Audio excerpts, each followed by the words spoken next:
क्या आपको पता है कि आपके फैक्ट्स, आपके जीके की जानकारी, आपके तथ्यों का ज्ञान से कहीं ज़्यादा महत्वपूर्ण है आपका ओपिनियन। ये ओपिनियन ही है जो आपको आपके कॉम्पिटिटर से आपको अलग कर रहा होता है।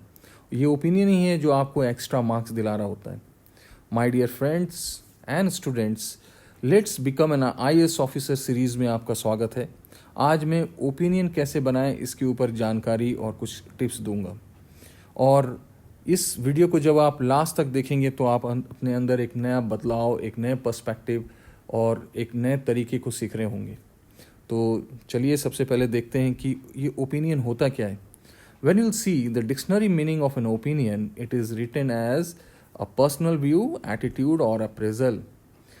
जो दूसरा लाइन है वो है the formal expression of an professional judgement. तो ओपिनियन को समझने के लिए हम इन टर्मिनोलॉजी को डिटेल से देखेंगे, और जब आप इस टर्मिनोलॉजीज को डिटेल से देखेंगे तो आपको इस ओपिनियन के बारे में पूरी डिटेल जानकारी मिलेगी। Now like what is personal view? Personal view is one's own way of looking something. मतलब कि हर व्यक्ति किसी भी समस्या को, किसी भी इवेंट को, किसी भी फैक्ट्स को अपने एंगल से देख रहा होता है। एंगल देखने का मतलब किसी भी व्यक्ति का अपना वाई एंड हाउ है, क्यों और कैसे हर व्यक्ति अपना अलग सोच रख रहा होता है। तो that is in a personal view which is a subjective in nature. ये हर पर्सन टू पर्सन वेरी कर रहा होता है। Now what is an attitude? When you see the attitude and their meaning in the dictionary, वहाँ पे लिखा है it is a settled way of thinking और feeling about something. Now what is a settled way? Settled way का मतलब एक fix तरीका, एक fix trend.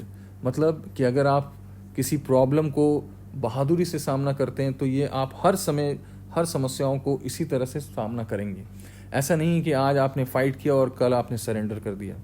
So what is an attitude? It is an fixed behaviour of managing any problems and prospects in your life. So it is in a feeling as well as thinking. यह आपकी सोच और आपके जो महसूस करने के तरीके हैं उसको एटीट्यूड कहा जाता है। Now what is an appraisal? जब अप्रेजल की मीनिंग आप डिक्शनरी में देखेंगे तो वहाँ लिखा है कि it is an examination of value, conditions, qualities etcetera of something. Now what is N appraisal exactly? हम किसी भी चीज़ को शुरुआत से अंत तक जो एनालाइज करके किसी कंक्लूजन में पहुंचते हैं उसको अप्रेजल कहते हैं।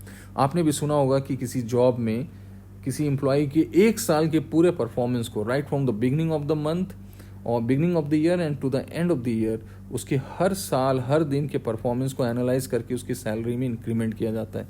तो अप्रेजल में हम बहुत सारे डायमेंशंस का एनालिसिस कर रहे होते हैं। किसी भी इश्यूज़ का डिफरेंट एंगल का analysis, detailed analysis, sequential analysis is known as appraisal. Now we're going to see the meaning of the professional judgment. और जब डिक्शनरी में प्रोफेशनल जजमेंट की मीनिंग देखते हैं तो वहाँ लिखा है applying knowledge, skills and experience in a way that it is informed by professional standards, laws and ethical principles to develop an opinion or decisions about what should be done to best serve clients. Now what is professionalism? Professionalism का मतलब होता है it is an one trend way to deliver something. किसी चीज़ की training, systematic approach, उसको हम professionalism कहते हैं। So like in a professionalism it means there would be in a certain way of writing an answer. जब भी कभी हम आंसर लिख रहे हों तो उसके एक तरीका होगा कि उसका एक बॉडी होगा, उसका एक इंट्रोडक्शन होगा, उसका एक कॉन्क्लूजन होगा। So that is known as professionalism. Professionalism means writing in a fixed word and fixed paragraphs. So that is known as professionalism in answer writing and studies. Now let us look at the meaning of an opinion again. So it is in a personal view, attitude or appraisal, or it is in a formal expression of professional judgment. Now what is a formal expression? किसी भी चीज़ की approach दो तरीके के होते हैं, formal and casual. Casual मतलब जिसमें कोई सिस्टम ना हो, कोई फॉर्मेलिटीज़ ना हो। फॉर्मेलिटीज़ इन द सेंस कि कोई एक कस्टम नहीं है, कोई एक ट्रेंड नहीं है, कोई स्टैंडर्ड ना हो, उसको हम कैजुअल अप्रोच कहते हैं। सो फॉर्मल एक्सप्रेशन का मतलब उसमें एक स्टैंडर्ड हो, उसका एक सिस्टमैटिक अप्रोच हो, एक उसमें एक असेसमेंट हो। तो एक पूरी तरह से किसी कटसी के थ्रू कुछ किया गया चीज़ को हम फॉर्मल एक्सप्रेशन कहते हैं। नाउ ये तो बात रही कि what is opinion. Now why opinion, like ऐसा क्यों ज़रूरत है कि हम अपने ओपिनियन को लिखें वहाँ पर। Now see, if you are going to write an answer some facts based, or if you're going to borrow some ideas from some books or some notes and all, तब तो आपके आइडियाज़ एब्स्ट्रैक्ट हो जाएंगे, उसमें कोई assessment नहीं होगा। और ऐसे में तो सबके आंसर एक से होंगे, तो उसमें एग्जामिनर आपका वैल्यू असेसमेंट कैसे करेगा, कैसे एक आंसर दूसरे आंसर से अलग मार्क्स पा रहे होंगे। तो इसीलिए ओपिनियन बहुत इंपॉर्टेंट हो जाता है। It is because opinion is very unique. वो बिल्कुल हर व्यक्ति का अलग अलग ओपिनियन होता है, और जब आप ओपिनियन बेस्ड आंसर लिखेंगे तो आपका आंसर भी बिल्कुल यूनिक होगा, आपके कॉम्पिटिटर से बिल्कुल अलग।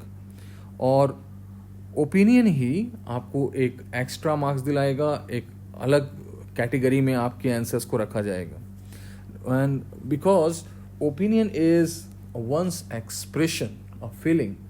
जब आप किसी आंसर को ओपिनियन बेस्ड आंसर लिख रहे होते हैं, तभी आप अपने फीलिंग को प्रकट कर रहे होते हैं, और एक यही जरिया होता है कि आपके जो एग्जामिनर होते हैं वो आपके एक्सप्रेशन को, आपकी इनर क्वालिटीज़ को, आपकी जो पर्सनैलिटी होती है उसको जज कर सकें, और आपके इसी ओपिनियन से आपके डिसीजन मेकिंग पावर को जज किया जाता है। सो ओपिनियन बेस्ड आंसर इसलिए भी लिखा जाता है कि ओपिनियन आपके अपने यूनिक थॉट का एक्सप्रेशन होता है, आपके खुद लाइफ के एक्सपीरियंसेस और इंट्रैक्शन से जो आपने जो चीज़ लर्निंग है उसका वो एक तरह का समरी हो रहा होता है। एंड सबसे बड़ी बात है कि आपके ओपिनियन, आपके एक्सपीरियंसेस, आपके जो स्टडीज़ है, जो आपने लर्न किया है, जो लेसन्स लर्न किए अपने लाइफ में, उससे आपके फ्यूचर एक्शंस के बारे में भी पता चलता है, और आपका फ्यूचर एक्शन मतलब आपके डिसीजन मेकिंग पावर को बता रहा होता है। तो इसीलिए आपको ओपिनियन बेस्ड आंसर लिखना चाहिए। नाउ बात आती है कि how to start writing an opinion based answer, though it is very difficult for the beginners. Starting में ओपिनियन बेस्ड आंसर लिखना बहुत ही मुश्किल हो रहा होगा, तो इसीलिए मेरा सजेशन है कि आप अपने ओपिनियन को पहले वर्ड्स में बांधें। तो जैसे फॉर एग्जांपल, जैसे in India agriculture is a very important main economic activities, अब इसमें आप ओपिनियन वर्ड्स में लिखें।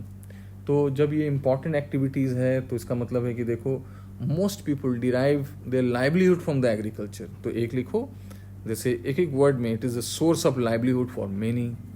दूसरा देखो, agriculture if it is a very important, तो इसका मतलब है कि it is an nature driven. Agriculture होता है क्यों, ये प्राकृतिक लाइक रोल है इसमें यहाँ पर। तो आप ये भी देख सकते हैं कि nature is having a dominating role in Indian like a culture, society and economic activities. तो आप ऐसे लिख सकते हैं, नेचर इज़ डोमिनेटिंग। तो आपको इस तरह से वर्ड्स उठाने चाहिए, और जब आपके वर्ड्स हों तब उसको सेकंड जो स्टेप है अपने ओपिनियन बनाने का, वो कि अपने वर्ड्स को सेंटेंस में डालना स्टार्ट करिए। तो how to make sentences out of the ideas which are captured in a words. अपने वर्ड्स के जो आइडियाज़ हैं उसके कॉजेज एंड कॉन्सिक्वेंसेज लिखिए। जैसे एग्जाम्पल कि like in India nature is having a dominating role. और नेचर कैसा होता है, like do we have an consistent like input और सपोर्ट बाय नेचर, और we have an inconsistent support.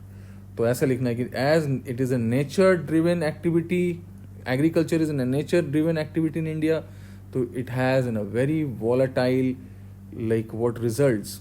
तो आप ऐसे देखो, ये सेंटेंस हो गया कि like agriculture is a very volatile in India because it is a nature driven. So इस तरह से आप सेंटेंसेस लिखना स्टार्ट करेंगे। तो पहले अपने आइडियाज़ को आप वर्ड्स में कैप्चर करिए, फिर उसके कॉजेज एंड कॉन्सिक्वेंसेस करिए, और जब आपने एक सेंटेंस डिलीवर किया तो like a group of 1-2 sentences और at most 3 sentences is known as paragraph. तो आंसर लिखने के लिए शॉर्ट पैराग्राफ्स में लिखना स्टार्ट करें। थर्ड स्टेप है वो पैराग्राफिंग करना स्टार्ट करें, और अपने आंसर्स को शॉर्ट पैराग्राफ्स में लिखेंगे तो आंसर बहुत ही प्रिसाइज और बहुत ही उसमें बहुत सारे डायमेंशंस को कैप्चर कर सकते हैं। तो मैं इस तरह के और भी सीरीज़ लाता रहूँगा, और अगर आपको ये सीरीज़ अच्छा लगा तो आप अपने कमेंट ज़रूर लिखें इस वीडियो के ऊपर, और मुझे कुछ अपने इनपुट्स दें जिससे कि मैं आपको इस तरह के और वीडियोज़ ला करके देता रहूँ।